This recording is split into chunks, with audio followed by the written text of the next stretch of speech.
Servers at restaurants, what's the strangest thing someone's asked for? I was working a Friday night shift at a busy steakhouse, and it was packed from the moment I clocked in. People were ordering the usual, ribeyes, fillets, burgers. But then a table near the window caught my attention. A very thin, middle-aged woman had been seated alone. She looked like she might weigh barely 100 pounds soaking wet. Her frame was delicate, almost fragile.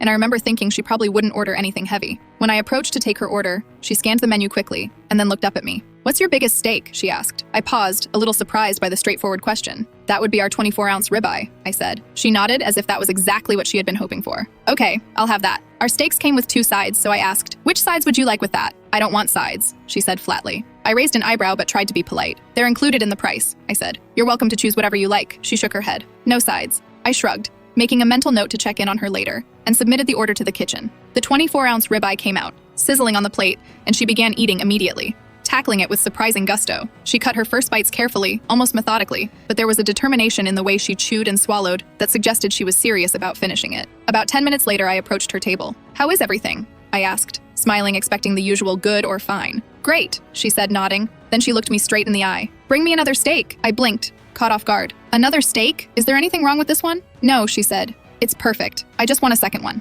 I walked back to the kitchen, still in disbelief, and told the chef. He nearly dropped the pan he was holding. "She wants a second 24-ounce ribeye? Are you serious?" I nodded, completely serious. The chef grumbled, but prepared the second steak. When I brought it out, she picked up her knife and fork and continued where she had left off, never slowing down. I watched for a few minutes, half amazed, half worried that she might be overdoing it. She ate steadily, as if it were the most normal thing in the world. By the time she finished both steaks, all 48 ounces of meat had disappeared from her plates. She didn't look overly stuffed, didn't complain, and maintained the same calm, deliberate focus she had shown from the beginning. When I returned to clear the plates, she smiled politely. I handed her the check, expecting the bare minimum in tip, given the absurd amount of food she had consumed. Instead, she left me $40 on a $70-something bill and waved as she left the restaurant, small and unassuming but somehow larger than life in the memory of that night. It was one of the strangest, most surreal experiences I've had in my time waiting tables. The combination of her size, her unapologetic appetite, and the casual way she requested a second steak made the entire encounter stick with me. Most people would have struggled through a single 24-ounce steak, maybe even split it, but she approached it like it was the simplest, most natural thing in the world. I still think about that table sometimes, the quiet confidence,